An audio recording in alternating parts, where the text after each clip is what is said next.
நல்லது. கர்த்தர் லூக்கா சுவிசேஷம் 1:37 வசனத்தை நாம் வாசிக்கலாம். தேவனாலே கூடாத காரியம் ஒன்றுமில்லை. தேவனாலே கூடாத காரியம் ஒன்றுமில்லை. தேவனால் எல்லாம் கூடும், அவரால் கூடாதது ஒண்ணுமே இல்லை. பார்த்தீங்களா? ஒண்ணுமே இல்லை, ஒண்ணுமே இல்லைன்னு தேவதூதன் அங்கே சொல்லுகிறத நம்மளால் பார்க்கப்படுகிறது. மரியாளே, தேவனால் எல்லாம் கூடும் என்பதை நீ விசுவாசிக்க மாட்டியா? மரியாளே, மாத்தாளே, தேவனால் எல்லாம் கூடும் என்பதை நீ அறிந்து கொள் என்று தூதன் மரியாளோடு பேசுகிறான். 36 ஒரு சாட்சி வர, ஒரு அடையாளத்தை வர அந்த தூதன் மரியாளுக்கு கொடுக்கிறதை இந்த வேத வசனத்து மூலமா நம்மளால் அதை காண முடிகிறது. 6வது வசனம் 36. இதோ உனக்கு இனத்தாளா இருக்கிற எலிசபெத் தன் முதிர் வயதிலே ஒரு புத்திரனை கற்பதரித்திருக்கிறாள். மலடி எண்ணப்பட்ட அவளுக்கு இது 6ஆம் மாதம்.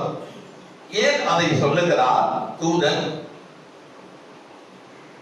நான் மனுஷனை அறியேன், எப்படி நான் கற்பவதியாய் ஆக முடியும் என்பதை குறித்து தூதனோடு மரியாள் பேசும்போதுதான் அவர் இந்த அடையாளத்தை மரியாளுக்கு வைக்கிறார். தேவனால் எல்லாம் கூட உன் சிநேகிதி ஆகிய எலிசபெத் என்பவள் உன் சொந்தக்காரியா இருக்கிறார். அவள் வயது மூத்தவளாய் இருக்கிறார்.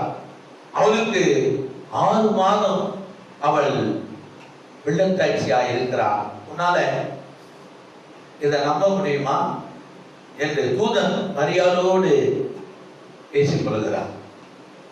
எனக்கு அன்பான தேவனுடைய பிள்ளைகளே, 34 சொல்லுது, அதற்கு மரியாள் தேவ தூதனை நோக்கி, இது எப்படி ஆகும்? புருஷனை அறியனே. புருஷனை அறியவில்லையே. உலகத்தின் வழக்கின்படி ஒரு ஆண் ஒரு பெண்ணுக்கு தான் ஒரு குமாரனை பெற்றெடுப்பார்கள். நான் புருஷனை அறியாத இருக்கிறேன், பிள்ளை எப்படி என்னால் பெற்றிருக்க முடியும்? பிள்ளை எப்படி என்னால் பெற்றுக்கொள்ள முடியும்? அது இந்த உலகம் அதை ஏற்றுக்கொள்ளுமா? உலகம் அதை ஏற்றுக்கொள்ளுமா? என்னால் எப்படி அது ஆகும் என்று மரியாள் தேவ தூதனோடு கூட பேசிக் கொண்டிருக்கிறார். நாம் தேவ தூதன் சில நேரத்தில் ஒரு செய்தியை நாம் இடத்திலே கொண்டு வரும்போது நாம் தூதனோடு பேசணும். இது நடக்குமா? இது சாத்தியமா? இது கூடுமா? இது முடியுமா என்பதை நாம் தூதனோடு பேச வேண்டும். மரியாள் பேசுகிறவளாய் இங்கே காணப்படுகிறார். அது எப்படி ஆகும்? நான் புருஷனை அறியவில்லையே, இந்த உலகம் என்னை என்ன நினைக்கும், இந்த உலகம் என்ன நினைக்கும் என்பதை தூதனோடு மரியாள் பேசுகிறார். தூதன் ஒரே அடி, ஒரே வார்த்தை, தேவனால் கூடாத காரியம் ஒன்றுமில்லை. தேவனால் எல்லாம் கூடும். மரியாளே, நீ மரியாள் தேவனுக்கு உரியவள். தேவன் உன் கற்பத்தின் மீது கண்ணோக்கினான். உன் கற்பத்திலே அவர் உதிக்க சுத்தமாயிருக்கிறார் என்று மரியாளோடு கூட தேவதூதன் பேசிக் கொண்டிருக்கிறது நம்மால் காண முடிகிறது. 28வது வசனம் அப்படி சொல்லுது, அவள் இருந்த வீட்டிலே தேவதூதன் பிரவேசித்து, கிருபை பெற்றவளே, ஓ மை லார்ட் ஜீசஸ், கிருபை பெற்றவளே. நீங்களும் நான் யாருங்க? கிருபை பெற்றவள். அதை நம்ம மறந்துட்டு இருக்கிறோம். கிருபை பெற்றவளே. தேவதூதன் மரியாதை பார்த்து சொல்லுகிறான், கிருபை பெற்றவளே. நீங்க கிறிஸ்துவுக்குள் நாம் எல்லோருமே கிருபை பெற்றவர்களாக இருக்கிறோம் என்பதை நம்ம மறந்துடக்கூடாது. கிருபை நமக்கு இருக்கிறது. இந்த உலகம் உடைய ஆசீர்வாதம் நமக்கு இருக்கோ இல்லையோ, மனிதனுடைய உதவி நமக்கு இருக்கிறதோ இல்லையோ, இந்த உலகத்துல நமக்கு ஏதோ ஒரு நன்மைகள் இருக்கிறதோ என்னமோ நமக்கு தெரியவில்லை. ஆனா கர்த்தருடைய கிருபை நிச்சயமாகவே நமக்கு இருக்கிறது. அதனால நாம் சோர்ந்து போவதற்கு வேலையே கிடையாது. ஒரு வசனம் எனக்கு நினைவுக்கு வருகிறது. நாம் சோர்ந்து போக தேவையில்லை. ஏசியா புத்தகம் 40:29-30 இப்படி சொல்லுகிறது. சோர்ந்து போகிறவனுக்கு தேவன்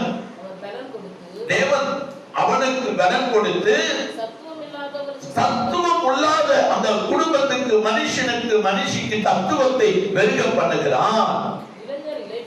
இளைஞர்கள் இளைப்படைவார்கள், இளைப்படைத்து சோர்ந்து போவார்கள். வாலிபர் நல்ல 30 வயது 40 வயதா வாலிபர், 40 வயதா சரியான வாலிபம். அந்த வாலிபர்களும் இடத்து கீழே விழுவார்கள். ஆனா தேவனுடைய மகிமை கிருபை அவர்களை தாங்குமா. தேவனுடைய கிருபை என்னாகிறது? அவர்களை தாங்குகிறது. தாங்குகிற கிருபையா இருக்கிறது என்று சொல்லி இந்த வேதம் தெளிவாய் சொல்லுகிறது. இளைஞர் இளைப்படைந்து சோர்ந்து போவார்கள், வாலிபரும் இடறி விழுவார்கள். ஆனா தேவனுடைய கிருபையோ அவர்களை இந்த மகிமையான வார்த்தை, மரியாதை இது ஒன்னாலேயோ என்னாலேயே அற்புதம் அல்ல, தேவனாலே எல்லாம் கூடும் என்று மரியாதையோடு தூதன் பேசிக் கொண்டிருக்கிறான். இது தேவனால் கூடும், இது தேவனால் கூடும். யாரால் கூடுது? தேவனால் கூடும். மரியாதை நீ கொஞ்ச நாள் காத்திருக்க வேண்டும். ஒரு சிநேகிதி ஆகிய ஒரு சொந்தக்காரி எலிசபெத் வயதானவள், அவள் இப்பொழுது 6 மாதம் கர்ப்பிணியா இருக்கிறாள். இதை நம்பிவியா, விசுவாசிக்காயா என்று சொன்ன உடனே மரியாதைக்கு மிகுந்த ஒரு சந்தோஷம். அப்படியா, என் சொந்தக்காரி எலிசபெத் 6 மாசம் முழுகாம இருக்கிறாளா என்று தேவதூதன் சொல்றான். அதுவரையிலும் எலிசபெத்தோடு பழகி இருக்கிற மரியாளுக்கு தெரியவில்லை. எலிசபெத் 6 மாதம் கர்ப்பிணியா இருப்பது தேவதூதன் தான் மரியாளுக்கு சொன்ன உடனேதான் மரியாள் ஓடுகிறான், எலிசபெத்தை நோக்கி ஓடுகிறான். என் அன்பான சிநேகிதியே, என் சொந்தக்காரியே, நீ இப்போது 6 மாதம் என்று தேவதூதன் என்று சொன்னான் என்று கட்டி பிடிக்கும் பொழுது எலிசபெத் சொல்றா, உன் வயிற்றில் இருக்கிற குழந்தை ஆசீர்வதிக்கப்பட்டது என்று மரியாதை வாழ்த்துகிறாள். அப்ப தேவதூதன் எலிசபெத்தையும் சந்தித்து மரியாதை இப்பொழுது கர்ப்பவதியா இருக்கிறாள். அல்லேலூயா. உன் வயிற்றில் இருந்த குழந்தை துள்ளிச்சு, உன்னை எல்லாரும் பாக்கியவதி என்பார்கள். ஆண்டவர் அந்த சாட்சியை ஒருமுகப்படுத்துகிறார்.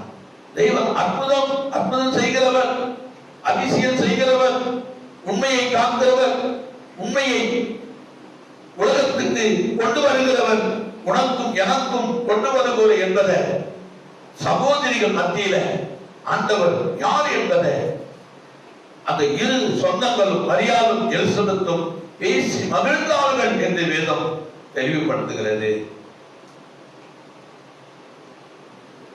அது எப்பொழுது நடக்கும்? காத்திருக்க வேண்டும். 31 சொல்லுது, கர்த்தருக்கு காத்திருக்கிறவர்களோ புது பலன் அடைந்து கழுகுகளை போல சட்டைகளை அடித்து எழுப்புவார்கள். அவர்கள் ஓடினாலும் இளைப்படையார்கள், நடந்தாலும் சோர்வடையார்கள். நீ ஓடினாலும், எவ்வளவுதான் ஓடினாலும் உன் வாழ்க்கையில சோர்வு வராதே. நீ எவ்வளவுதான் நடந்து போனாலும் சோர்ந்து போக மாட்டீங்க. காரணம், தேவனாலே உங்களுக்கு ஒரு அற்புதம் நடக்கும். தேவனாலே ஒரு அதிசயத்தை கர்த்தர் உங்களுக்கு செய்வார்.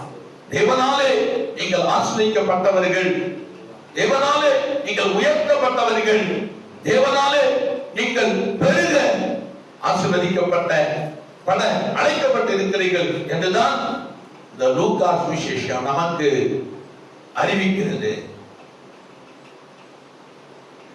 இதுதான் தேவதூதன் மரியாளோடு கூட எவ்வளவோ தர்க்கம், மரியாள் கேட்கிற கேள்விக்கு நல்ல ஒரு ஆன்சர், பதிலை தேவதூதன் அங்கே கொடுக்கிறதை நம்மால் பார்க்க முடிகிறது.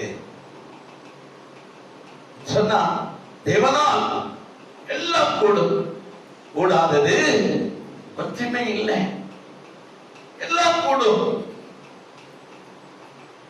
எப்பொழுது அதை நாம் மரியாள் அந்த வார்த்தையை பல கேள்வி தூதனை கேட்டாலும் உடனே அவள் விசுவாசிக்கிறாள்.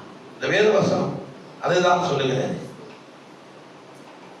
உடனே விசுவாசித்தாள் மரியாள். 30வது வசனம் இப்படி சொல்லுது. 30 வசனம். தேவதூதன் அவளை நோக்கி மரியாளே பயப்படாதே. இரண்டாவது சொல்றார், மரியாளை பார்த்து நீ பயப்படாத. ஒரு பயம் எதற்கு உனக்கு? ஏன் பயப்படுகிறார்?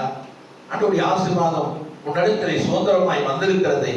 நீ பெருமைப்பட வேண்டும், நீ மகிழ்ச்சி அடைய வேண்டும், நீ ஆனந்த களிப்புடன் பாட வேண்டும். இந்த உலகத்தில் எத்தனையோ பெண்கள் இருக்கிறாங்க, ஆயிரக்கணக்கான லட்சக்கணக்கான கோடிக்கணக்கான பெண்கள் இருக்கும் பொழுது அந்த ஒரு பொண்ணை தேர்ந்தெடுத்தது ஒரு பெரிய மகா கிருபை. கிருபை பெற்றவளே, மகா கிருபை. மரியாளை ஆண்டவர் சந்திக்கும் பொழுது, தூதன் சந்திக்கும் பொழுது மரியாளை பார்த்து சொல்லுகிற ஒரு வார்த்தை என்ன தெரியுமா? மரியாளே பயப்படாதே. எதை குறித்து நீ பயப்படுகிற? உனக்கு தேவை மட்டும் தேவன் உன்னை ஆசீர்வதிப்பார். உனக்கு என்ன தேவை? அந்த தேவையை தேவன் வந்து சந்திக்க வல்லவராய் இருக்கிறார். நீ பயப்படாத. ஏன் பயப்பட வேண்டும்? இந்த பூமியில எதற்கு பயப்பட வேண்டும்? நம்மளை முன்னறிந்து கொண்டவர் நம்மோடு கூட இருக்கிறார் என்பதை நான் மறந்துவிடக் கூடாது. சொல்லுகிறார், மரியாளே, தேவதூதன் அவளை நோக்கி மரியாளே பயப்படாதே, நீ தேவனிடத்தில் என்ன பெற்றிருக்கிறாய்? கிருபை பெற்றிருக்கிறாய். அதை நாம் உணர்வில்லாதவர்களாய் நாம் வாழ்ந்து கொண்டிருக்கிறோம். தேவதூதன் வந்து சொல்லுகிற அளவுக்கு மரியாள் மங்கி போய் இருந்தால் என்றுதான் அர்த்தம்.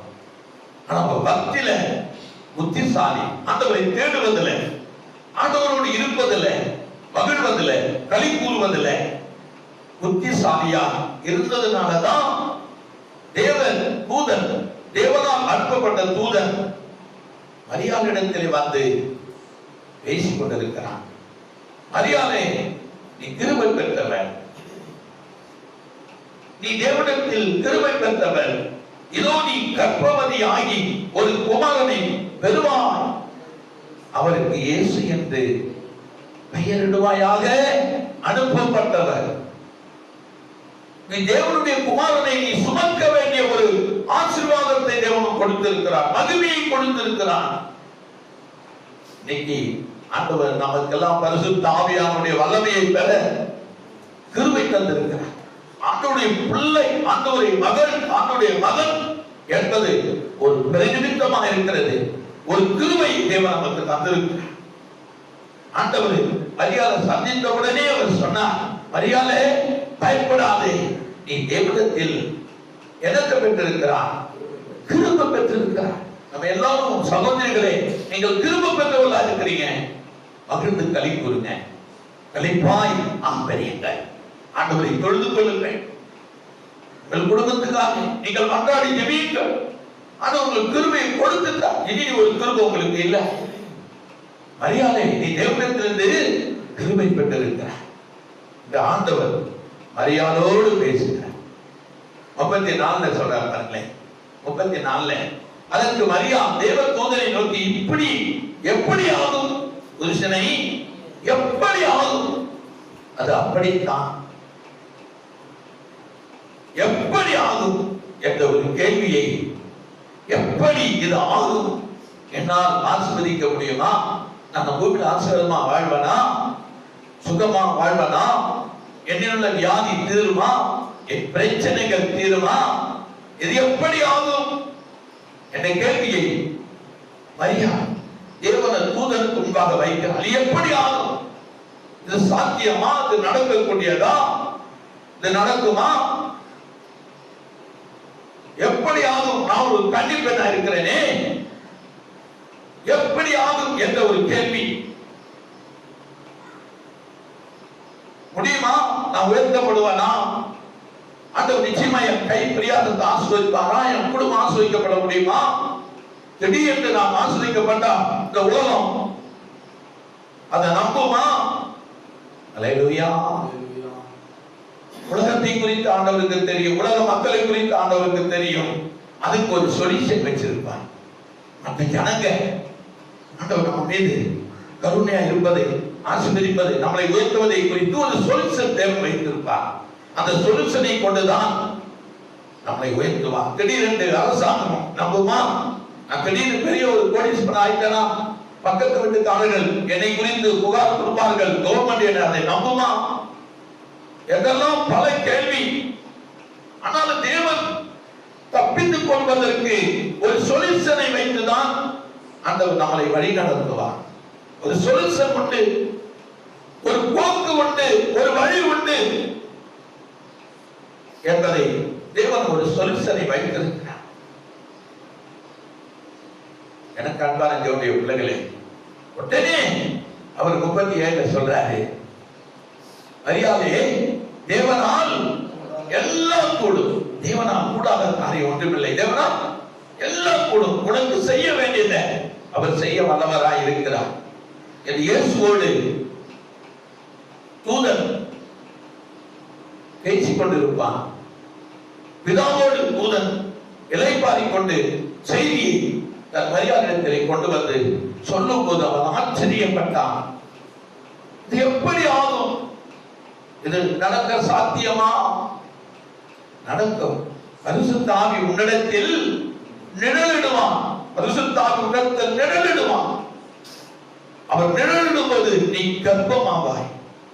அப்போது பிள்ளை பெறுவான். அது இயேசு என்று பெயரிடுவான். அது இந்த உலகத்தில் மகிமையா இருக்கும். உன்னை பாக்கியவதி என்பார்கள். இந்த உலகத்தின் பாவத்தை தீர்க்கும், நோய்களை குணமாக்கும், கட்டுண்டவர்களை விடுதலையாக்கும், சிறையில் இருக்கிறவர்களை விடுதலையாக்கும், மரித்தவர்களை எழுப்பும், ஏழைகளை ஆசீர்வதிக்கும், எளியவர்களை குப்பையிலிருந்து தூக்கிவிடும். அந்த மகிமை இந்த குழந்தைக்கு இயேசுங்கிற ஆண்டவருக்கு கொடுக்கப்படும் மகிமையாய் இந்த இயேசுவானவர் பூமியிலே அரசாகுவார் என்றெல்லாம் மரியாளோடு தூதன் பேசியிருப்பார். அதெல்லாம் எழுதப்படல. மற்ற சுவிசேஷ புத்தகத்துல இயேசுவை குறித்து நம்மளால் பார்க்க முடிகிறது. எனக்கு அன்பான தேவனுடைய பிள்ளைகளே, 35 தேவன் தெளிவாய் மரியாளுக்கு சொல்லுகிறார். தெளிவாய் சொல்லுகிறார், தேவனால என்னெல்லாம் கூடிய என்பதை மரியாதை நீ அறிந்து கொள்ள வேண்டும். அப்பதான் அந்த இயேசுவானவரை உன்னால் அந்த 10 மாசம் வரும்போது மகிழ்ச்சியோடும் சந்தோஷத்தோடும் குதூகலத்தோடும் உனக்கு வருகிற வேதனையை நீ சோர்ந்து போகாம இயேசு ஆண்டவரை உன்னால் பெற்றெடுத்து பாவிகளுக்காக இந்த குழந்தையை உனக்காக கொடுக்க முடியும். பாவிகளுக்காகவே இந்த இயேசு பிறக்க வேண்டிய ஒரு உடன்படிக்கை தீர்க்க தரிசனம் நிறைவேறும்படி இவர் ஒரு வழியாய் பிறக்க வேண்டும் என்று தேவனுடைய சித்தமா இருக்கிறது என்றுதான் 35வது தேவதூதன் அவளோடு தெளிவாய் பேசுகிறதை பார்க்க முடிகிறது. தேவதூதன் அவளுக்கு பிரதியுத்தரமாக பரிசுத்த ஆவி உன்மேல் வரும், உன்னதமானவருடைய பலன் உன்மேல் நிழலிடும், ஆதலால் உன்னிடத்தில் பிறக்கும் பரிசுத்தம் உள்ளது தேவனுடைய குமாரன் எனப்படும். அல்லேலூயா. நமக்குள்ளே ஒரு உற்சாகம், எனக்குள்ளே ஆண்டவர் வந்துட்டார், எனக்குள்ளே அந்த பரிசுத்த ஆவியார் வந்துட்டார், எனக்குள்ளே அந்த பலன் வந்துருச்சு. என்னாலே செய்ய முடியாத காரியம் ஒன்றுமில்லை. பவுல் அழகா சொல்லுகிறான், என்னை பலப்படுத்துகிற கிறிஸ்துனாலே எல்லாம் பற்றி நான் செய்வேன். அந்த பூமியில அவர் என்னை பலப்படுத்திக் கொண்டிருக்கிறார், என் மீது நிழலிட்டு இருக்கிறார். பரிசுத்த ஆவி என் மீது வந்திருக்கிறார், பரிசுத்த ஆவி என் மீது வந்திருக்கிறார், அவர் என் மீது நிழலிடுகிறார். என்னாலே செய்யக்கூடாத காரியம் ஒன்றுமில்லை. நம்மளால் எல்லாம் செய்யக்கூடும். காரணம் என்ன? பரிசுத்த ஆவி நம் மீது வந்திருக்கிறார், நம் மீது வந்திருக்கிறார். மரியாதை பார்த்து மரியாதைக்கு ஒரு ஆலோசனை கொடுத்தான் தூதன். பிரீதுத்தமாக சொன்னார், பரிசுத்த ஆவி உன்மேல் வரும், உன்னதமானுடைய பலன் உன்மேல் நிழலிடும். பலன் அவருடைய பலன் நமக்கு வந்துடுங்க. இந்த உலகத்தை நம்ம மறந்துடுவோம். நம்ம வாழ்க்கை வெற்றியா இருக்கும், தோல்வியா இருக்காது, சுகமா இருக்கும், வேதனையா இருக்காது, ஆனந்தமா இருக்கும், கண்ணீர் இருக்காது. நிச்சயமா இந்த பூமியில நம்ம ஆசீர்வாதமா இருப்போம் என்ற நமக்குள்ளே கர்த்தருடைய உன்னதமானுடைய பலன் நமக்குள்ளே வரும் என்பதை நாம் விசுவாசிக்க வேண்டும். வரும் அந்த பலன், அந்த கிருபை எனக்கு உண்டு. நிச்சயமாய் மரியாதை பலப்படுத்தின ஆண்டவர் என்னை பலப்படுத்துவார். மரியாதைக்கு உதவி செய்த ஆண்டவர் எனக்கு உதவி செய்யும். பெண்களை அதிகமாக நேசிக்கிற ஆண்டவர் உண்டு. இரண்டாவது, தேவனால் எல்லாம் கூடும் என்பதை குறித்து, தேவனால் கூடாத காரியம் ஒன்றுமில்லை என்பதை குறித்து சில வசனங்கள் நம்மளை தெளிவுபடுத்துகிறது. வாசிக்கலாம். மார்க்கு புஸ்தகம் 5ஆம் அதிகாரத்துல இப்படி சொல்லுகிற ஒரு வார்த்தைகளை நாம் கேட்கும் பொழுது மனம் ஆனந்தமாய் மகிழ்ச்சியா இருக்கிறது. மார்க்கு புஸ்தகத்துல 5ஆவது அதிகாரத்துல 22 இப்படி சொல்லுகிறது, ஜெப ஆலயத்தின் தலைவனாகிய ஒருவன் எரிமி என்கிற ஒருவன் கர்த்தருடைய பாதத்திலே விழுந்தான். எங்க விழுந்தான்?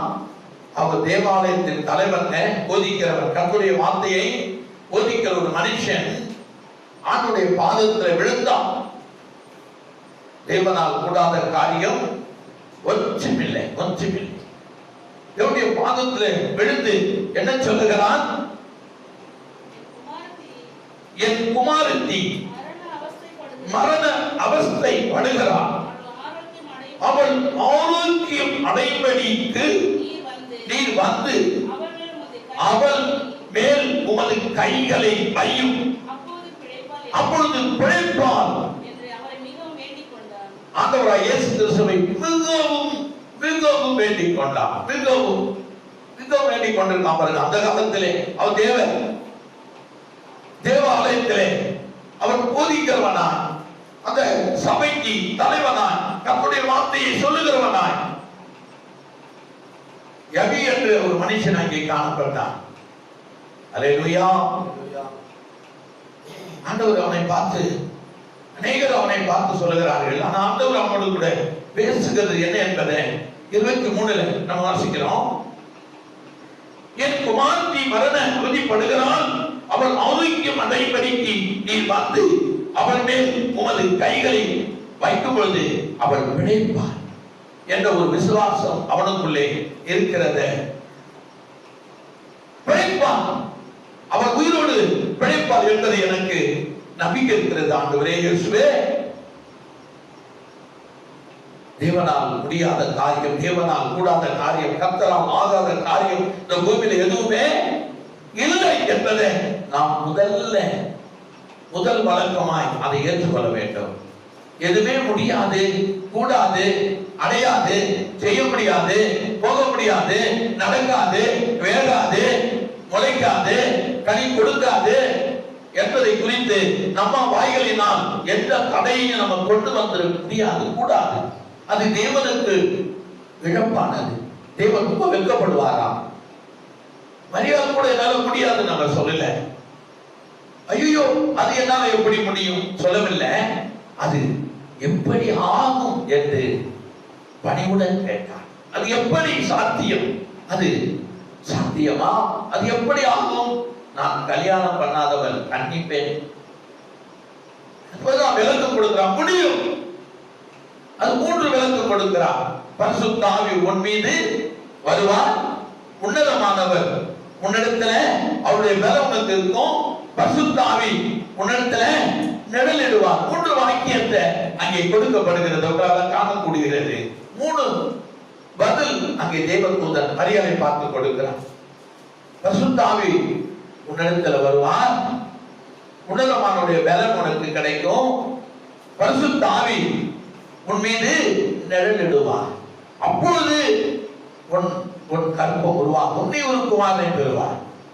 இது ஒன்னால முடியாது, தேவனால் எல்லாம் கூடும். ஒரு விளக்கம், ஒருவேளை நம்ம குடும்பத்துல ஒரு வீடு கட்டுறோம், இல்ல ஒரு மகளை கல்யாணம் பண்ணி கொடுக்கிறோம், அல்லது மகனுக்கு கல்யாணம் பண்ணுகிறோம், அல்லது எதை ஒன்று ஒரு பிசினஸ் ஆரம்பிப்பதற்காக 1 லட்சம் ரூபாய் பணத்தை முதலிடுகிறோம்.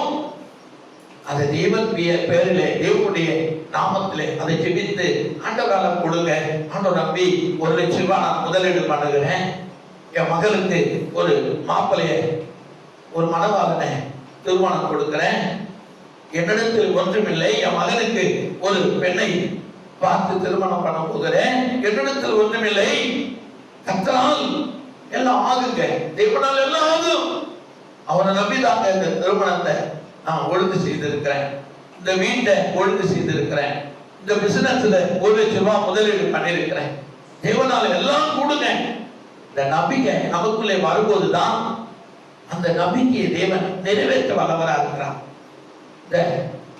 இந்த தேவாலயத்தின் தலைவர் ஒரு நம்பிக்கையோடு, உமது கைகளை என் மகள் மீது வைப்பீர், அப்போது அவள் குணமடைவான், பிழைப்பான், வாழ்வான் என்கிற ஒரு எனக்கு ஆசை இருக்கிறது என்று அவன் தேவனிடத்திலே வந்து கேட்ட பொழுது, அடுத்த வசனம் 35 வாசிங்க. 35.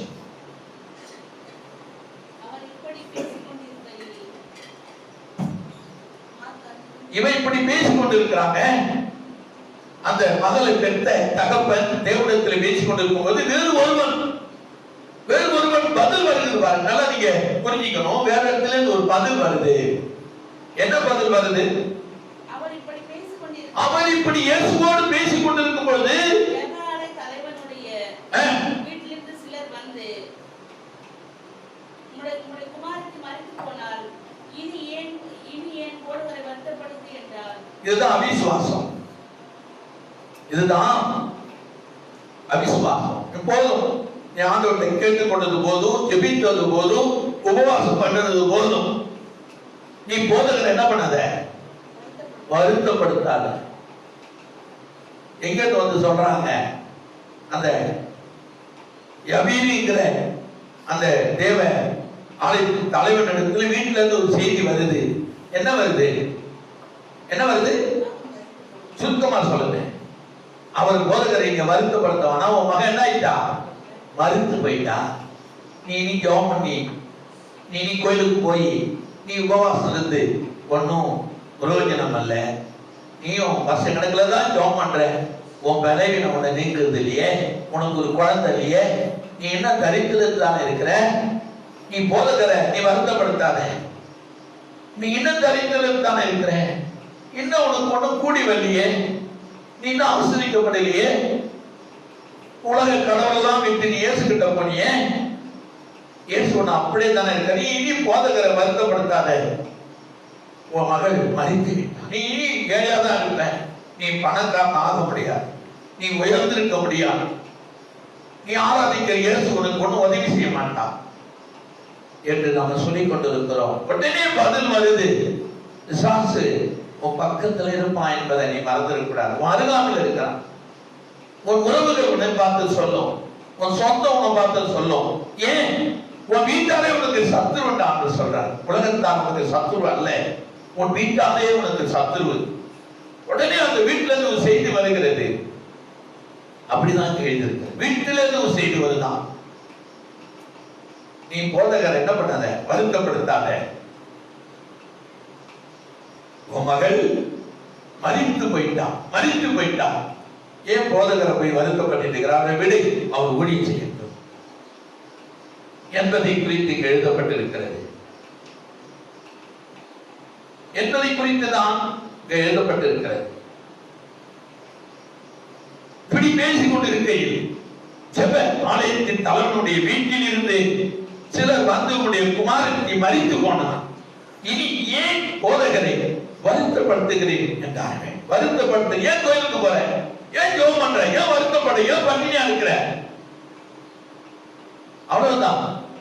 இப்படிதான் இப்படிதான் ரட்சிக்கப்பட்டாலும் இயேசுவை ஏற்றுக்கொண்டாலும் நம்ம வாழ்க்கை இப்படிதான் இருக்கும். இன்னும் நம்ம நண்பர்கள் நம்மளை பார்த்து சொல்லுவாங்க, உறவுகள் நம்மளை பார்த்து சொல்லும், ஏன் நம்மளுக்கு பெற்ற தாய் தகப்பனே நம்மளை பார்த்து சொல்லுவாங்க, இல்ல மரியாதை தேவனால் கூடாத காரியம் ஒன்றுமில்லை, பரிசுத்த ஆவி உன்னிடத்திலே வருவார். இந்த வார்த்தை எனக்கு ரொம்ப பிடிக்குதுங்க. இது எப்படி ஆகும், நடக்குமா? நிச்சயமா நடக்கும். நீ வீட்டை கட்டுவாய், குடியேறுவாய், நீ கல்யாணம் பண்ணுவாய், கற்பத்தின் கனியை பார்ப்பாய், நீ வேலைக்கு போவா, அநேக ஆசீர்வாதத்தை நீ கண்டடைவாய், உன் கையில் பிரயாசத்தை சாப்பிடுவாய். இதுதான் வாழ்க்கையில நடக்கும். உன் பிரச்சனை தீரும், உன் கொள்ளைகள் மாறும். அல்லேலூயா. உன் நம்பிக்கை வீண் போகாது, ஜெயத்தை கொண்டு வரும். உன் வாழ்வில் ஜெயத்தை கத்தை கொண்டு வருமா? செய்தி எங்கிருந்து வேணாலும் வரலாம். போதகரை வருத்தப்படுத்தாத. நாங்களும் எத்தனையோ ஆண்டு கிறிஸ்தவ ஏற்றுக்கொண்டிருந்தோம், ஜெபம் பண்ணோம், சர்ச்சைக்கு போனோம், ஆண்டவர் ஆராதித்தோம், உபவாசம் இருந்தோம், காணிக்கலாம் கொடுத்தோம், பாஸ்டருக்கு தசம்பகலாம் கொடுத்தோம், காணிக்கலாம் கொடுத்தோம், வீட்டுல வந்தாருன்னா அவருக்கு டீ கொடுப்போம், பிஸ்கட் கொடுப்போம், நல்லா ஜெபம் பண்ணுவாரு. ஆனா நாங்க அப்படியே தான் இருக்கிறோம். போதகரை வருத்தப்படுத்த வேண்டாம். நாங்களும் ஆராதனை பண்ணி பார்த்தோம், ஜெபித்து பார்த்தோம், ஆலயத்துக்கு போய் பார்த்தோம். நாங்க ரட்சிக்கப்பட்ட 5 வருஷம் நான் ஒண்ணுமே எங்களுக்கு வாய்க்கல, ஒண்ணுமே எங்களுக்கு நடக்கல. நம்ம வேலை செஞ்சு நம்ம தான் பிழைக்கணும், நம்ம வேலை செஞ்சுதான் நம்ம சாப்பிடணும். அவர் உண்மையதான் சொல்லியிருக்கிறார். சில நேரம் அந்நிய மக்கள் மத்தியில் வாயிலிருந்து நமக்கு உண்மை வருங்க, பொய் வராது. அப்ப அவங்க என்ன சொல்றாங்க, நாங்க பண்ணி பார்த்தோம், ஒண்ணும் கிடைக்கல, அப்ப நம்ம பண்ணோம். அப்படிங்களா? நான் விசுவாசித்து பார்க்கிறேன், நான் நம்பி பார்க்கிறேன், இன்னும் நான் ஜெபித்து பார்க்கிறேன், இன்னும் ஆண்டவருடைய பாதத்தை நான் பிடிச்சு பார்க்கிறேன். உங்களுக்கு ஒண்ணுமே வரலையா? எனக்கு நிச்சயமா வருங்க. எனக்கு நிச்சயமா உங்களை ஆசீர்வதிக்காத ஆண்டவர் என்ன ஆசீர்வதிப்பாருங்க? நீங்க தேடுகிற ஆண்டவரை தான், நீங்க தொழுத ஆண்டவரை தான் நானும் சொந்த ரட்சகராக ஏற்றுக்கொண்டுகிறேன். பார்க்கலாம், நிச்சயமா எனக்கு ஆசீர்வாதம் உண்டு. அப்படிங்களா? பார்ப்போம் என்பதை குறித்து நாம் ஆண்டவருக்கு அதிகமாய் அவரை பற்றி கொள்ளும் பொழுது, தேடும் பொழுது ஒரு அற்புதம் வருங்க. இந்த தேவை ஆலயத்தின் தலைவர் இயேசுவோடு பேசிக் கொண்டிருக்கும் போது ஒரு தடை வருகிறதுங்க. ஒரு தடை வருது. அவன் ஆசீர்வாதத்தை பெறாதபடி, அந்த மகள் உயிரோடு எழுப்பாதபடி ஒரு தடை வீட்டில இருந்து வருது. ஆனா அந்த என்கிற அந்த ஆலயத்தின் தலைவர் விடவில்லை. வேறு வசனம் தெளிவா சொல்லுது.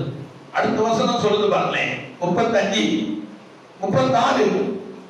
அவர்கள் சொன்ன வார்த்தையை இயேசு கேட்டவுடனே சொல்றாரு, இயேசு காதுல விழுந்துட்டுங்க. நம்மளை குறித்து சொல்லுவாங்க, நீங்க இயேசு ஏற்றுக் கொண்டிருக்கிறீங்களா? அவ்வளவுதாங்க, தரித்திரதாங்க வரும். நீங்க ஒரு விடியலுக்குள்ள வர முடியாதுங்க, நீங்க ஆசிரியக்கப்பட முடியாதுங்க, நீங்க உயர்த்தப்பட முடியாதுங்க. நம்ம வேலை செஞ்சாதாங்க சாப்பாடு. நிச்சயமா வேலை செஞ்சாதான் சாப்பாடு. வேலை செய்யலன்னா சாப்பாடு கிடைக்குமா? கிடைக்காது. நம்ம வேலை செஞ்சாதான் நம்ம அம்மா நமக்கு சாப்பாடு போடுவாங்க. ஆனா படுவாவி சோம்பேறி சுத்திட்டே வரையடா, இப்படியா சாப்பிடுறது? நம்ம தாய் அல்லது நம்ம சகோதரி அல்லது நம்ம பாட்டி அல்லது நம்ம தாத்தா அல்லது நம்ம வீட்டுல மாமா இருந்தா கூட அவங்கள அப்படியே கேட்பாங்கடா, ஒரு பையன் எப்படி அவங்க அம்மா அவனுக்கு சாப்பாடு போடுவாங்க? நீ வேலை செஞ்சா தானடா சாப்பிட முடியும் என்று எல்லாருமே நம்ம வீட்டுல கேட்பாங்க. நல்லா படிச்சிருக்கிறேடா தம்பி, ஒரு வேலையை தேடி போனா அதுல 4 காசு வந்தாதான் நீ சாப்பிடல, உங்க அம்மாவை நீ தானே காப்பாற்றணும், உங்க அப்பா நீ தானே காப்பாற்றணும். தம்பி எப்படி தம்பி இந்த பூமியில நீ வாழ போற? 4 காசு சம்பாதிக்கிறேன், அப்பதானே சாப்பிட முடியும் வேத வசனம் தெளிவா சொல்லுது, வேலை செஞ்சாதான் சாப்பாடு. ஆண்டவரே சொல்றாரு, நீ வேலை செஞ்சாதான் உங்களுக்கு சாப்பாடு. எவ்வளவுதான் கோடிக்கணக்கில் நமக்கு பணம் இருந்தாலும், லட்சக்கணக்கில் நமக்கு வீடுகள் இருந்தாலும், ஆயிரக்கணக்கில் நமக்கு வேலையாட்கள் இருந்தாலும், நாம் வேலை செய்ய வேண்டும், நாம் உழைக்க வேண்டும். அப்போதுதான் அந்த தாயானவள், அந்த மனைவி அல்லது உறவுகள் நமக்கு சாப்பாடு கொடுக்கும். இல்லைன்னா சாப்பாடு நிம்மதியா நம்ம சாப்பிட முடியாது. இதுதான் உலகம், இதுதான் உண்மை, இதுதான் உண்மை. உலகத்திலிருந்து சில உண்மை நமக்கு வருங்க, அந்த உண்மை நம்மளை உயர்த்துதுங்க, அவங்க நம்மளை பலப்படுத்துவாங்க. இப்படி சொல்லும் போது தான் நமக்கு விசுவாசம் வரும். பாருங்க, நடக்குது பாருங்க, அற்புதம் நடக்க போகுது பாருங்க.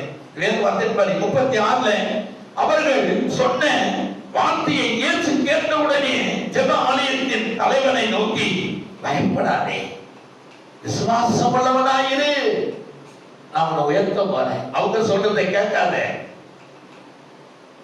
வீட்டாரே சில நேரத்தில் நம்ம சத்துருவா மாறிடுவாங்க, அதை நம்ம ஏற்றுக்கொண்டு அப்படியா பார்க்கலாம். நிச்சயமா நான் உலகத்துல இருக்கவனே என்னில் இருப்பவர் பெரியவர், என்னை உயர்த்துவான், இந்த நம்பிக்கை எனக்கு இருக்கு. எனக்கு வாழ்வு கொடுப்பார், எனக்கு ஒரு வாழ்வு உண்டு, நான் செழிப்பேன், நிச்சயமா ஆசிரிக்கப்படுவேன், என்னை ஆசிர்வதிக்கிறவர் ஒருவர் உண்டு. நான் வேதத்துல பார்த்திருக்கிற ஆபிரகாமை அவர் ஆசீர்வதித்திருக்கிறார், ஈசாக்கை அவர் ஆசீர்வதித்திருக்கிறார், யாக்கோபை அவர் ஆசீர்வதித்திருக்கிறார், ஆடுமேய்த்த தாவீதை அவர் ஆசீர்வதித்திருக்கிறார். நான் வாசித்திருக்கிறேன், இந்த கொஞ்ச காலம் நான் அவரை பின்பற்றுவேன், நிச்சயமா எனக்கு ஒரு ஆசீர்வாதம் உண்டு என்பதை நாம் ஆழ இருதயத்திலே தேவனை விசுவாசிக்க வேண்டும். ஒருவேளை அந்த ஆலயத்தின் தலைவன் பின்வாங்கி போயிடுவான் என்பதை ஆண்டவர் அறிந்து அவர் காதலை கேட்டவுடனே அந்த ஆலயத்தின் தலைவனை நோக்கி சொல்றாரு, நீ விசுவாசமா இரு. இந்த வசனம் நமக்கு ஒரு தெளிவை கொடுக்கிறது, நமக்கு ஒரு ஆசீர்வாதத்தை அள்ளி கொடுத்தா போல நம்மளை மகிழ வைக்கிறது அந்த வார்த்தை. உண்மையிலே இதை வாசித்துக் கொள்ளும்போது எனக்கு மகிழ்ச்சியா இருக்கு. வேதம் தியானிக்கும் போது ஒரு பயங்கர மகிழ்ச்சி. நம்ம முன்பாக எது வச்சாலும் அதை மறந்துடுவேன். நாம் தண்ணி கப்ப தண்ணி வைப்பாங்க, ஏதாவது ஸ்நாக்ஸ் கொடுங்க, ஸ்நாக்ஸ் வைப்பாங்க, ஆனா நான் மறந்துடுவேன் பாருங்களேன், எல்லாம் ஜெல்லுன்னு ஆறி போயிடும். ஏன்னா அந்த வேத வசனமானது என் மைண்ட் உச்சிதமாய் அது ஆளுகை செய்து அப்படி எல்லாத்தையும் மறந்துடுவோம் பாருங்க. ஏன்னா அந்த வசனத்தை அவ்வளவு எல்லாத்தையும் மறக்க செய்யுங்க, உபித்திருத்த மறக்க செய்யும், வேதனையை மறக்க செய்யும், வெளிய மறக்க செய்யும், பட்டினி பசி எல்லாத்தையும் இந்த வேத வசனம் மறக்க செய்யும். அல்லேலூயா. அந்த அனுபவத்துக்குள்ள நான் இருந்திருக்கிறேன், எல்லாத்தையும் மறந்துடுவேன். ஆண்டவருடைய வார்த்தையானது எல்லாத்தையும் மறந்து போயிடுவாங்க. ஏன்னா அவ்வளவு பொக்கிஷமான ஆசீர்வாதம் மனுஷனுக்கு தேவன் இதுல எழுதி வைத்திருக்கிறார். இதை நாம் எடுத்துக் கொள்ள வேண்டும், இதை நாம் பிரயாசப்பட்டு விசுவாசித்து இந்த வார்த்தைகளை நாம் சொந்தமாக்கி கொள்ளும் பொழுது நிச்சயமா தேவன் நம்மளை ஆசீர்வதிக்க வல்லவராய் இருக்கிறார். இயேசு சொல்ற அந்த வார்த்தை இயேசு காதுல கேட்குது. அழகா சொல்ற கீழ்ப்பகுதி சொல்றார், கீழ்ப்பகுதியில பயப்படாதே, அவனை நோக்கி சொல்றாரு, பயப்படாதே, விசுவாசம் உள்ளவனா இரு என்று சொல்லி அது ஒரு அற்புதம் பண்ற. தேவனால் எல்லாம் கூடும், அவரால் கூடாத காரியம் ஒன்றும் இல்லை. அடுத்த வசனம் சொல்றாரு, பேதுருவையும் யாக்கோபையும் யாக்கோபின் சகோதரன் யோவானையும் தவிர வேறு ஒருவரும் தம்மோடே வருகிறதுக்கு இடம் கொடாமல். சில நேரத்துல ஞானமா நம்ம புத்தியை கையாளணும், அப்போதான் அற்புதங்களை பார்க்க முடியும், அதிசயங்களை பார்க்க முடியும், தேவ ஆசீர்வாதத்தை நம்ம பார்க்க முடியும். யாருமே அவர் கிட்ட சேர்த்துக்கல, தனக்கு உள்ளவர்களை மாத்தவர் கிட்டே சேர்த்துக் கொண்டார், அழைத்துக் கொண்டு. அடுத்த வசனம் சொல்லுது, என்ன சொல்றாரு? ஜெப ஆலயத்தின் தலைவனுடைய வீட்டுக்குள்ளே வந்து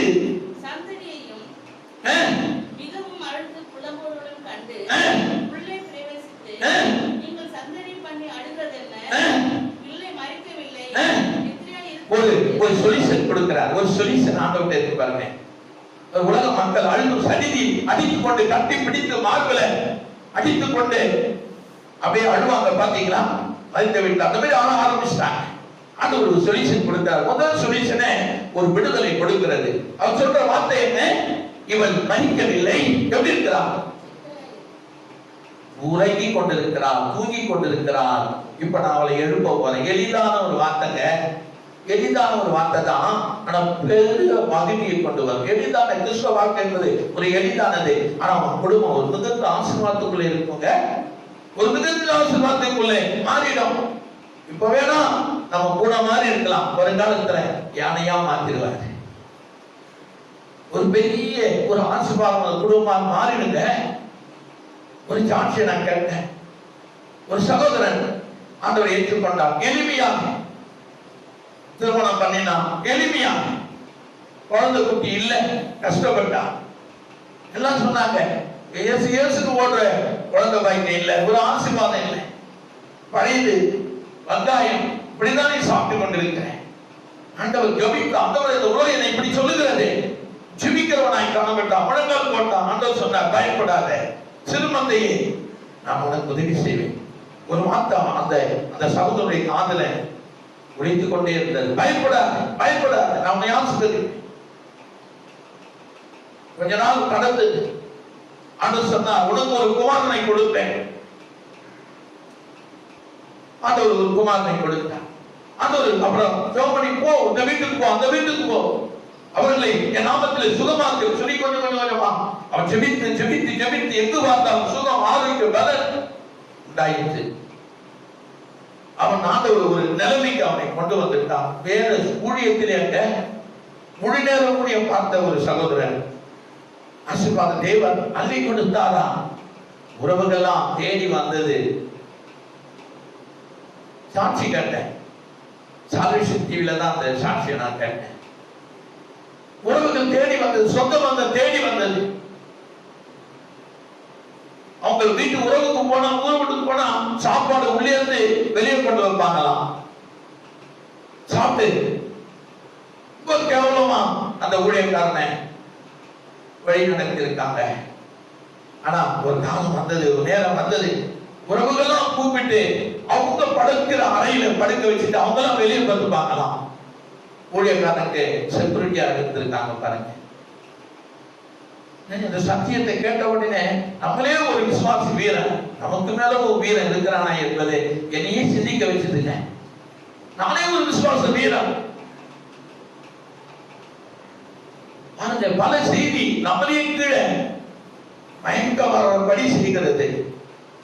எங்கு போனாலும் அவனுக்கு ஆசீர்வாதம், வரவேற்பு. அப்புறம் ஒரு இடம் அந்த கொடுத்தாராம். அப்புறம் எல்லா விசுவாசி மக்களும் ஹெல்ப் பண்ணியிருக்காங்க, பெரிய பெரிய தலைவர்கள் ஹெல்ப் பண்ணியிருக்காங்க. ஒரு பெரிய ஆலயத்தை கட்டி கர்த்தருடைய ஊழியத்தை செய்ய எல்லாரும் மதித்தாங்க. எல்லாரும் அவனை மதிக்க ஆரம்பிச்சாங்க. உறவுகள், சொந்த மதம் எல்லாம் தேடி வந்து, விட்டு போன எல்லா சொந்தமும் தேடி வந்து, ஆனா அவன் அதை சொட்டி காட்டுல உதாசீனப்படுத்தல, எல்லாரையும் அரவணைத்துக் கொண்டான். யோசிப்பை போல நானும் மனிததான், நான் அப்படி உங்களை உதாசீனப்படுத்தவன், என்னை ஆசீர்வதித்தவர் கர்த்தர். எல்லாரையும் அணைத்துக் கொண்டான், உறவுகளை அணைத்து முத்தமிட்டான். இந்த உறவுகள் அவனுக்கு உதவியா இருந்தாங்க. ஊழியர்களை சரசரக்கு ஊழியம் வளர்ந்தது. சபை மக்கள் அவனுக்கு ஒரு நல்ல 20 லட்சம் ரூபாயில ஒரு கார் வாங்கி கொடுத்தா. அப்புறம் ஒரு வேன் வாங்கினாங்க. ஊழியம் பழகி பெருகி போயிடுச்சு. அந்த ஊர் தலைவரை அந்த தொலைத்து விட்டாராம். ஊர் தலைவரை என்னையா கண்டா தரித்திரம் மாதிரி இருக்கிறேன் போயா. அந்த ஊர் தலைவருடைய சொந்தக்காரர் ஒரு கேன்சர் நோய். அவருக்கு இந்த ஊர் தலைவரே வந்து கூப்பிட்டு, வா தம்பி, நான் ஏற்கனவே உன்னை திட்டி இருக்கிறேன், மன்னிச்சிரு நினைக்காத ஐயா, இந்த ஆண்டவர் மன்னிச்சதுனால தான் நான் வந்திருக்கிறேன், நான் உங்களை மன்னிக்கிறேயா, ஆண்டவர் உங்களை மன்னிப்பான்னு சொல்லி போய் ஜோம் பண்ணுற அந்த அம்மா சுகமாயிட்டாங்க. உடனே அந்த தலைவர் அவருக்கு என்னென்ன கொடுக்க வேண்டிய எல்லா மரியாதையும் கொடுத்தார். ஆண்டவரால் கூடாத காரியம் ஒன்றுமில்லை, தேவனால் கூடாத காரியம் ஒன்றுமில்லை. பயப்படாதே, எல்லாவற்றையும் செய்ய வல்லவராக இருக்கிறார். பயப்படாத, விசுவாசமா இரு. ஆண்டவர் பார்த்து சொன்னாரு, அந்த ஆலயத்தின் தலைவரை பார்த்து விசுவாசமா இரு. அப்புறம் வீட்டுக்குள்ள போறாரு, எல்லாரையும் பார்த்து சொல்றாரு, அழுகிறாங்க, தாவை அடித்துக் கொண்டு அழுகிறாங்க, மேல மாத்தி அடித்துக் கொண்டு, மார்பிளை அடித்துக் கொண்டு, தண்ணீர் சிட்டிக் கொண்டு, தலையை விரிச்சு போட்டு அழுகிறாங்க. அழாதீர்கள், வெளியே போங்க, அவன் மரிக்கவில்லை. அவன் எப்படி இருக்கிறான்? உறங்கிக் கொண்டிருக்கிறான். ஆண்டவருடைய வார்த்தை எளிதா இருக்கும், ஆனா பெரிய மகிமையா, பெரிய ஆசை எளிமையாதான் இருக்க ஒரு வார்த்தை. ஆனா நீங்க உள்ள போது பாத்தீங்கன்னா ஒரு பெரிய ஆசீர்வாதத்தை கர்த்தர் நமக்கு கொடுக்க வல்லவராக இருக்கிறார். வாசிங்க அந்த கீழே. விசுவாசமா, விசுவாசம் உள்ளவனா இரு என்று சொல்லி பேதுருவையும் யாக்கோபையும் யாக்கோபினுடைய சகோதரனையும் யோவானையும் தவிர வேறுவரும் கபடியின் கூட வருவதற்கு இடம் கொடாமல் வந்து கண்டு உள்ளே பிரவேசித்து மறிக்கவில்லை, நித்தியாயிருக்கிறார் என்றார். அவரை பார்த்து நகைத்தார்கள். நகைப்பாங்க, நம்மளை பார்த்து நகைப்பாங்க. அது ஒரு நகைப்பை ஏற்றுக்கொண்டாங்களா, பெரிய ஆசீர்வாதமாயிட போறாங்களா நகைப்பாங்க. அந்த நகைப்பு உன்னை உயர்வனாய் மாற்றும். அந்த நகைப்பு உன்னை பெரியவனாய்க்கணும். எத்தனை பேர் உன்னை நகைக்கிறார்களோ அத்தனை பேர் உங்ககிட்ட உதவிக்கு வருவாங்க. எழுதி வச்சுக்க டைரியில. நான் எழுதி வச்சிருக்கேன், அதெல்லாம் நடந்து கொண்டு இருக்கிறது. எத்தனை பேர் நகைத்தார்களோ, எத்தனை பேர் உன்னை பரியாசம் பண்ணினார்களோ, உன்னை பார்த்து எத்தனை பேர் உன்னை கேவலமா பார்த்தாங்களோ அவ்வளவு மூடர்கள் வருவாங்க. நான் சொல்ல, வேதம் சொல்லுதே. இயேசுவை பார்த்து நகைத்தார்கள். அவன் மரித்து விட்டான், அவள் இனி உயிர்த்தெழுக்க மாட்டான், அவள் செத்து போயிட்டான், உயிர்த்தெழ மாட்டான், இவர் போய் எழுப்ப போறாராம் என்று நகைத்தார்கள். வேத வசனம் தெளிவா சொல்லுகிறது. நகைத்தார்கள். எல்லாரையும் அவர் வெளியே போக பண்ணி பிள்ளையின் தகப்பனையும் தாயையும் தம்முடனே வந்தவர்களையும் அழைத்துக் கொண்டு பிள்ளை இருக்கும் இடத்தில் பிரவேசித்தார். ஆண்டவர் எதை செய்தாலும் ஒழுங்கு கிரயமா செய்வார். அதனால்தான் ஆண்டவர் இயேசு மகிமை பரிசுத்த ஆவியானவர் உள்ளே பிரவேசித்து என்ன நடக்குது? அங்க பிள்ளையின் கையை பிடித்து தலி நகோமி என்றார். அதற்கு சிறு பெண்ணை எழுந்து என்று உனக்கு சொல்லுகிறேன் என்று அர்த்தமா? எழுந்து சிறு பெண்ணே. தேவனால் கூடாத காரியம் ஒற்றுமை. அவர்கள் எல்லாம் கூடும். நம்மளே முடிவு பண்ணிக்க கூடாது. இது நடக்காது, இது முடியாது, இது கூடாது, இது இப்படின்னா அப்படின்னா. அப்பம் தோசையா மாறாது, தோசை அப்பமா மாறாது, இட்லி அப்பமா மாறாது, அப்பம் இட்லியா மாறாது. நம்மளே நினைச்சுக்கிட்டு நம்மளே போக கூடாது. மாற்றுகிறவர் ஒன்று தண்ணீரை ரசமா மாத்தலையா, பச்சை தண்ணியை ரசமா மாத்தலையா, அவ்வளவு கூடாத காரியம் ஒன்று இருக்கா?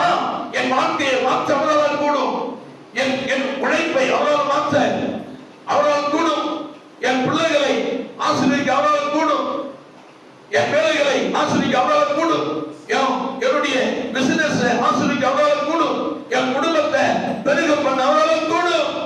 இது எனக்கும் அவருக்கும் உடன்படிக்கை. மற்றவர்கள் 1000 சொல்லட்டும், அதை குறித்து நான் கவலைப்படுவதில்லை, அதை குறித்து நான் பயப்படுவதில்லை, அதை குறித்து நான் சோர்ந்து போவதில்லை, அதை குறித்து நான் துக்கப்படுவதில்லை. இன்னும் அதிகமாய் ஆண்டவரை நான் ஜெபிக்க போகிறேன், அதிகமாய் அவரை மேல் விசுவாசம் வைக்க போகிறேன், அதிகமாய் அவரை நோக்கி கூப்பிட போகிறேன். நிச்சயமாய் என்னை அழைத்தவர் இயேசு நிச்சயமா என்னை ஆசீர்வதிப்பார். என் வாழ்க்கையில் செய்யக்கூடாத அதிசயமான காரியம் ஒன்றுமில்லை, அவரால் எல்லாம் செய்யக்கூடும் என்று சொல்லி ஆண்டவர் விசுவாசமாயிரு, மற்றவர்களை குறித்து நீ கவலைப்படாத, நம்பாத, அவங்க வார்த்தைகளை நம்பாத, நீ விசுவாசமாயிரு என்று சொல்லி ஆண்டவர் 42வது வசனத்தில் ஒரு பெரிய அற்புதத்தை செய்கிறார். உடனே சிறுபெண் எழுந்து நடந்தவான். உன் வாழ்க்கை நடக்கிற வாழ்க்கையா இருக்கும், மூலையில முடுக்கல உட்கார்ந்து இருக்கிற வாழ்க்கை இருக்காது என்பதை இந்த ஓய்வு நாளிலே உனக்கு நான் கர்த்தருடைய வார்த்தை கொண்டு சொல்லுகிறேன். சிறுபெண் எழுந்து என்ன பண்ணலாம்? உடனே சிறுபிள்ளை எழுந்து உன் வாழ்க்கை நடந்திருக்கிற வாழ்க்கைங்க, முடங்கி இருக்கிற வாழ்க்கை இல்ல, உட்கார்ந்து இருக்கிற வாழ்க்கை இல்ல, உட்கார்ந்து போட்டுக்கிட்டு மூலையில உட்கார்ந்துற வாழ்க்கை அல்ல. உன் வாழ்க்கை நடக்கும், நடமாடும் வாழ்க்கையா இருக்குங்க. அநேகர் உன் நடைகளையும் உடைகளையும் உன் ஆசீர்வாதங்களையும் உன் பெருக்கத்தையும் கண்டு வைக்கப்படுவார்கள். தேவனால் கூட அந்த காரியம் வச்சுமில்லை. இந்த பூமியில வச்சு அவரால் கூடாத காரியம் இந்த பூமியில என்ன இருக்கிறது? என்பதை உன் உள்ளத்திலே உன் உறுதியாக நீ அதை நம்பி செயல்படும் போது நிச்சயமா தேவனை ஆசீர்வதிப்பார். ஹல்லேலூயா, ஹல்லேலூயா. ஒரு சகோதரர் சொல்லுவார், ஆண்டவர் ஆசீர்வதிக்காரியா, என்னாலதான் வேலை செய்ய முடியல, என்னாலதான் ஓட முடியல, இல்லைன்னா நிறைய ஆசீர்வாதத்தை எனக்கு முன்னாடி ஆண்டவர் கொடுக்க வல்லவரா இருக்கிறாருங்க. என்னால என்னை கொண்டு அவர் ஆசீர்வதிப்பாருங்க.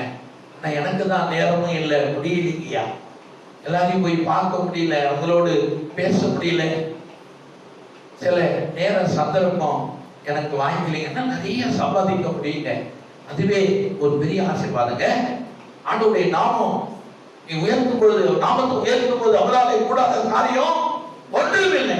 அவர்கள் எல்லாம் கூடுங்க. செருப்பின் எடுத்து நடந்தான். அவள் 12 வயது உள்ளவளா இருந்தாள்.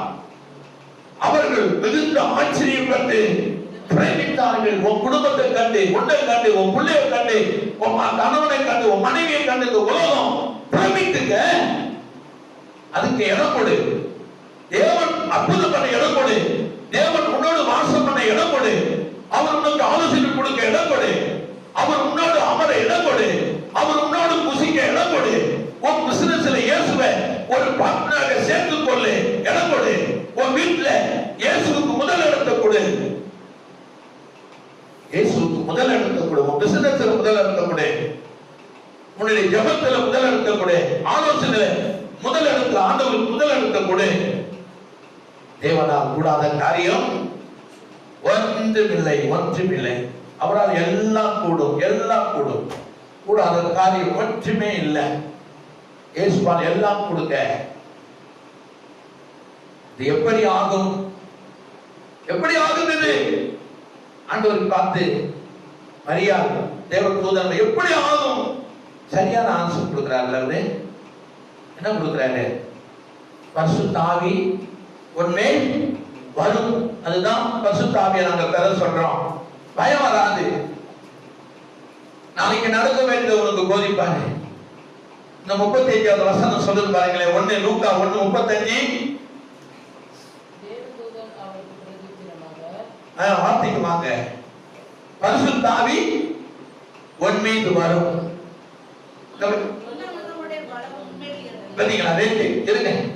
இருங்க, நான் எடுத்துக்கிறேன், நானே எடுத்துக்கிறேன். அல்லேலூயா. உடைய ஆசீர்வாதத்தை நம்ம ருசிக்கணுங்க. நான் ருசித்து உங்ககிட்ட சொல்லணும், நீ ருசித்து இன்னொன்று சொல்லணும், அவங்க இன்னொருத்தரும் சொல்லணும். இதாங்க ஆசீர்வாதம். இதான் தேவனுடைய மகிமை. இதான் கர்த்தருடைய மகிமை. பரிசுத்த ஆவி உன்மேல் வரும்.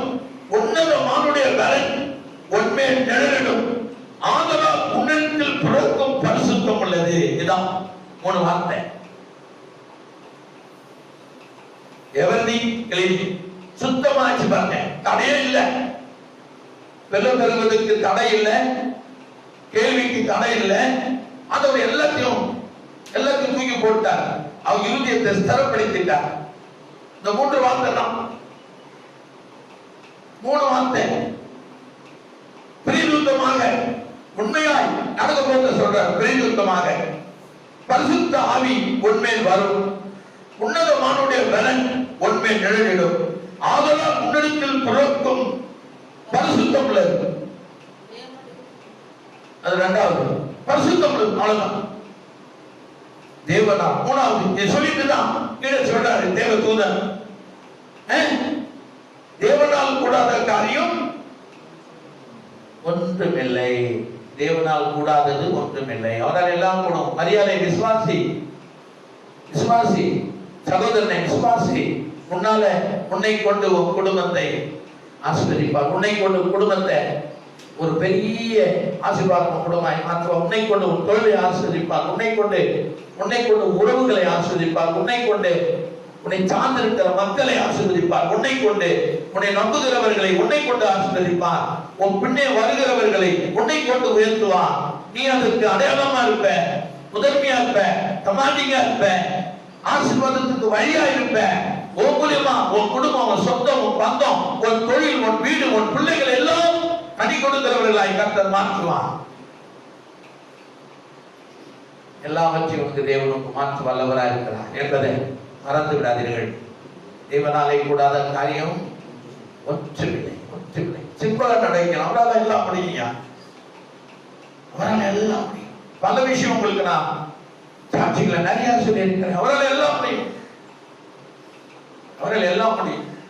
அவரால் முடியாத காரியம் இந்த பூமியில ஒன்றுமில்லை. ஆண்டவர் சொல்றதுக்கு நம்ம கொஞ்சம் கீழ்ப்படியணும். அவ்வளவுதான். கீழ்ப்படிச்சா போதும். கீழ்ப்படிக்கிறது நம்முடைய வேலையா இருக்கிறது. சொல்றது அவருடைய வேலையா இருக்கிறது. கீழ்ப்படிந்தால் அவர் சொல்லுகிற ஆசீர்வாதம் நம்ம வாழ்க்கையில் வந்து பலிக்கும். கீழ்ப்படியலன்னா ஆசீர்வதிப்பாரு. ஆனா அந்த ஆசீர்வாதம் மேன்மையா இருக்க. நீ கீழ்ப்படிச்சு வச்சுக்கோ. அவர் சொல்ற ஆசீர்வாதம் ஒண்ணுமே குறைபடாது, செதுராது. முற்றிலுமா உன்னுடைய வீட்டுக்குள்ள வந்து சேர்ந்துடும். நம்ம அந்த வார்த்தைக்கு கீழ்ப்படியாதனால அவர் அனுப்புற ஆசீர்வாதத்துல கொஞ்சம் நம்ம ஆசீர்வதிப்பார். நம்ம அவர் பேரை நம்ம சொல்லிக்கிட்டு இருக்கிறோம், செஞ்சுட்டு இருக்கிறோம். கொஞ்சம் ஆசீர்வாதம் உண்டு. ஆனா பரிபூர்ண ஆசீர்வாதம் இல்லை. பரிபூர்ணமா இந்த ஆசீர்வாதம் வராது. ஒரு வசனத்தை சொல்லி நான் படிக்க போகிறேன். நீதிமொழிகள் 28ல ஒரு வசனம்.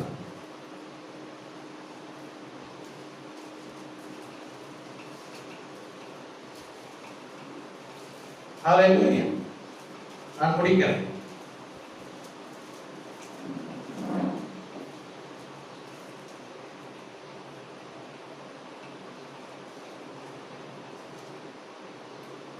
ஒரு வசனம் உண்டு.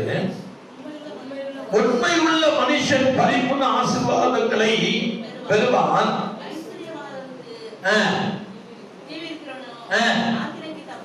நேற்று கூட இதான் பிரசன்னம். நேற்று சனிக்கிழமைல இதான் பிரசன்னம். உன் வேலை என்ன, அதை மட்டும்தான் நீ செய்யணும். உண்மை உள்ளவன் பரிபூர்ண ஆசீர்வாதத்தை பெறுவான். அது யாராலுமே தடை செய்ய முடியாது. எந்த கொம்பம் வந்தாலும் உனக்கு கொடுக்கிற ஆசீர்வாதத்தை யாராலும் தர முடியாது. ஏன்னா அது ஆண்டவர் பரத்திலிருந்து வருகிற ஆசீர்வாதம்.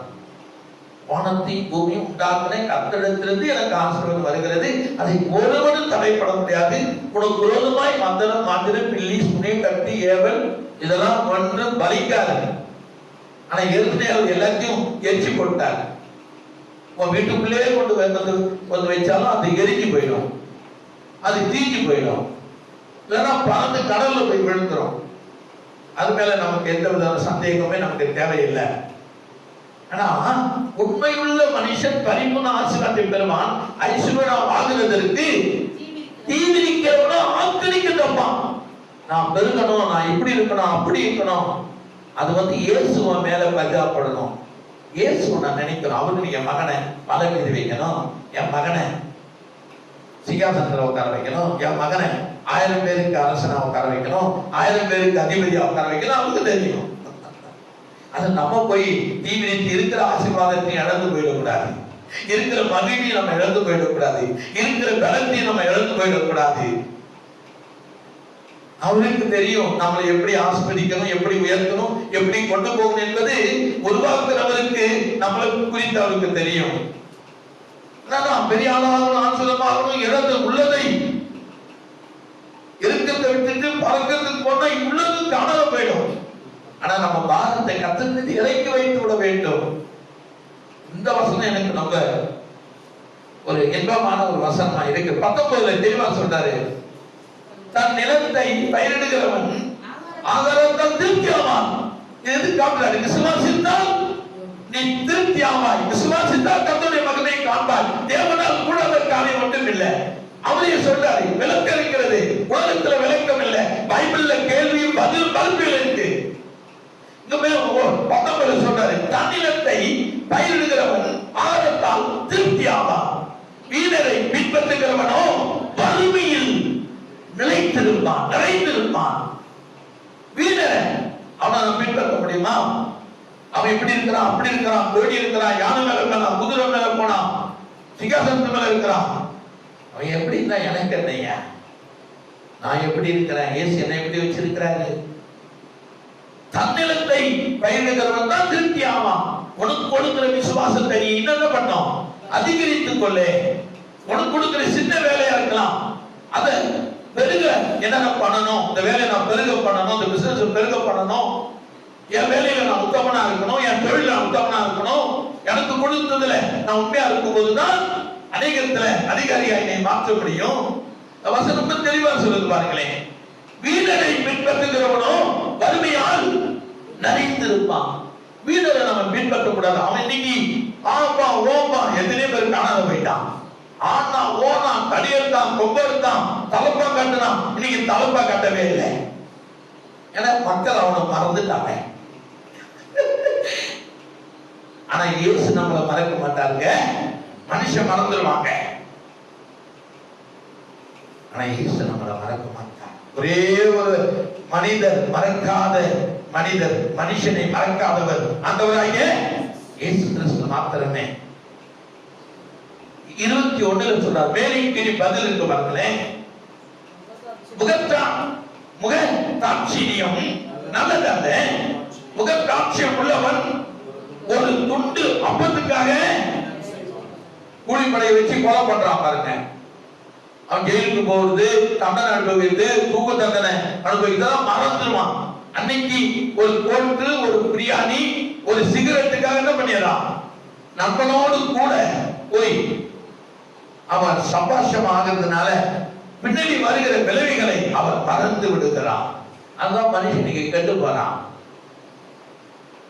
அந்த கத்தா சொன்னாரு, நீ விசுவாசமா இரு, உன் பிள்ளைய நான் எழுப்ப போறேன், அவ எழுந்திருப்பான், அவங்க பேச்சு நான் கேட்காத. வீட்டுல ஏதோ செய்தி வருது, அவ மறித்து போயிட்டா, போதுகிற என்ன பண்ணாத, வருத்தப்படுத்தாத. உடனே இயேசு சொல்றாரு, அவன் எங்க அவிசுவாசத்துல கெட்டு போடுறான, இன்னும் ஒண்ணு, நீ விசுவாசமா இரு, நான் உன் பிள்ளைய உன் குழந்தைய உனக்கு நான் எழுப்பிட்டான். அவ்வளவுதான். நம்ம விசுவாசமா இருப்போம், நம்ம ஆசீர்வதிக்கப்படுவோம், நம்ம பெருக்கப்படுவோம். அது நம்மளு தான் சொல்றாரு, நீ விசுவாசமா இரு, நான் உன்னை ஆசீர்வதிக்க போறேன், உன்னை பெருக பண்ண போறேன். நீ அவளை குறித்து கவலைப்படாத, உன்னை குறித்து நான் கவலைப்படுறேன். நீ அவளை குறித்து கவலைப்படுறாயா, முதல்ல நான் உன்னை ஆசீர்வதிப்பேன். அப்ப நீ கவலைப்படுகிறவனை நான் ஆசீர்வதிக்கிறேன். அவனும் என்னுடைய மகனா தான் இருக்கிறான். முதல்ல நான் ஈசாக்கை நான் ஆசீர்வதிக்கணும், ஈசாக்கை நான் வாக்குத்தத்த பிள்ளையா உனக்கு கொடுக்கணும், அவனை ஒரு பெரிய ஆசீர்வாதனாய் மாற்றணும். அப்புறம் நான் இஸ்ரவேலை ஆசீர்வதிப்பேன். நான் முதல்ல ஒண்ணு ஆசீர்வதிக்கிறேன், என் பிள்ளைகளை ஆசீர்வதிக்கணும், என் குடும்பம் நீங்களும் ஆண்ட சொல்றாரு, என் குடும்பம் உங்களை ஆசீர்வதிக்கணும். அதுதான் என்னுடைய வேலை. உங்களை பெருக பண்ணணும், உங்களை கனி கொடுக்கிறவராய் மாற்றணும், அநேகருக்கு ஆசீர்வாதமாய் இந்த பூமியில நான் உங்களை வைக்கணும். தேவனால் கூடாத காரியம் ஒன்றுமில்லை, ஒன்றுமில்லை. அவரால் எல்லாம் கூடும். உன் விசுவாசம் எங்க, நம்பிக்கை எங்க, உன்னுடைய உறுதி எங்க, உன்னுடைய ஆற்றல் எங்க இதுதான் கர்த்தர் பார்த்து கேட்கிறார், உன்னை எண்ணி பார்த்து கேட்கிறார். ஆண்டவரால் கூடாத காரியம் தேவதூதனே சொல்றார், தேவனால் கூடாதது ஒன்றுமில்லை. மரியாதை பார்த்தாலே யோசேப்பு தேவனால் கூடாது ஒன்றுமில்லை. யோசேப்பு ஓ மரியாதை கர்ப்பவதியா இருக்கிறார், மனைவியா ஏற்று என்று விடுதலை வேணும்ல. உடனே அவன் துடித்த மரியாதை நியமிக்கப்பட்ட மனைவியா நியமிக்கப்பட்ட மரியாதை கரம் பிடித்தான். ஆண்டவர் சொல்லிட்டார், அவ 6 மாசம் கர்ப்பிணி, பரிசுத்த ஆவி அவனிடத்துல இயேசுங்கிற குமாரனை பிறக்க உத்தரவிட்டுட்டா. நீ ஐயப்படாத, போய் மனைவியா ஏற்று. உடனே ஏற்றுக்கிட்டான். ஏற்றுக்கொண்ட பிறகுதான் அற்புதம் நடக்குது. நீ முதல்ல ஆண்டுடைய வார்த்தையை ஏற்றுக்கொள். யோசேப்பு ஏற்றுக்கொண்டார், வார்த்தையை உடனே ஏற்றுக்கொண்டார். தேவதூதன் சொன்னதை ஏற்றுக்கொண்டு மறுபடி அவளை மனைவியாக கரம் பிடித்த போது அற்புதம் நடக்குதுங்க. ஏற்றுக்கொண்டாலுடைய ஆண்டுடைய வாழ்க்கையில் அற்புதம் அடையாளம் நடக்காதுங்க. வீட்டுல தூங்க தேவனாகிய கர்த்தர் கூடிய அரிசியை வாயில போட்டுருக்கோம். அல்லேலூயா. நாளைக்கு அடுத்த முறை அரிசி பாக்கெட்ல கொண்டு வரணும். அரிசி வாயில போட்டு தண்ணி ஊற்றிருக்கோம், வெள்ளது ரொம்ப கஷ்டம், ஊறிட்டு பாருங்க. அல்லேலூயா. Oh my lord Jesus. அப்ப தேவனால் கூடாத காரியம், அப்ப தேவனால் எல்லாம் கூடும். இதுதான் நீங்க கர்த்தருடைய வார்த்தை. நீ உங்க விசுவாசி என்று சொல்லமா, தேவனால் எல்லாம் கூடும். தேவனால் கூடாத காரியம் ஒன்றுமில்லை, ஒன்றுமில்லை. நம்முடைய ஏற்றுக்கோமா, கூடுமே எல்லாம் கூடுமே, எல்லாம் கூடும், கூடாதது ஒன்றுமில்லை. அவரால் கூடாதது ஒன்றுமில்லை. கூடுமே, எல்லாம் கூடுமே, இயேசுவால எல்லாம் கூடும். கூடாதது ஒன்றுமில்லை, தேவனால் கூடாதது ஒன்றுமில்லை. கூடுமே, எல்லாம் கூடுமே, கூடாதது ஒன்றுமில்லை. கூடாதது ஒன்றுமில்லை. கூடுமே, எல்லாம் கூடுமே, கூடுமே, எல்லாம் கூடுமே, கூடாதது ஒன்றுமில்லை. இயேசுவா கூடாதது ஒன்றுமில்லை. இயேசுவா கூடாதது ஒன்றுமில்லை. கூடுமே, எல்லாம் கூடுமே, இயேசுவால எல்லாம் கூடும். கூடாதது ஒன்றுமில்லை. இயேசுவா கூடாதது ஒன்றுமில்லை. கூடுமே, கூடுமே, கூடுமே, எல்லாம் கூடுமே, இயேசுவால கூடாதது.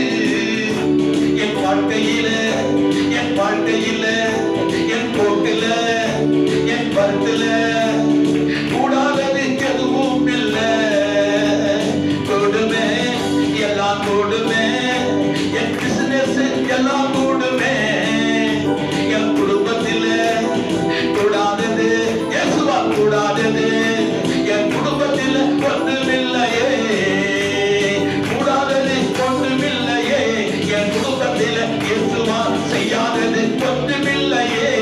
கூடுமே, எல்லாம் கூடுமே, இயேசுவால எல்லாம் கூடும். கூடாதது ஒன்றுமில்லை. இயேசுவா கூடாதது ஒன்றுமில்லை. கரம்பிடித்து நடத்திடுவார், கண்ணீரை துடைத்திடுவார். கரம்பிடித்து நடத்திடுவார், என் கண்ணீரை துடைத்திடுவார். மலை மேலே நெறிந்திடுவார், ஆசீர்வாதமாய் வாழ செய்வார். மலை மீது நெறிந்திடுவார், என்னை ஆசீர்வாதமாய் வாழ செய்வார். கூடுமே, எல்லாம் கூடுமே, இயேசுவால எல்லாம் கூடும். கூடாதது ஒன்றுமில்லை. இயேசுவா கூடாதது ஒன்றுமில்லை. விசுவாசித்தால் உனக்கு எல்லாம் கூடும். தேவனால் உன் வாழ்க்கையில செய்ய முடியாத காரியம் இந்த பூமியில ஒன்றுமே இல்லை. உன் குடும்பத்துல, உன் கையில் பிரயாசத்துல, உன் போக்குல, உன் வருத்தல, உன் பிள்ளைகள் மத்தியில அற்புதங்களை செய்ய கர்த்தரால் எல்லாம் கூடும்.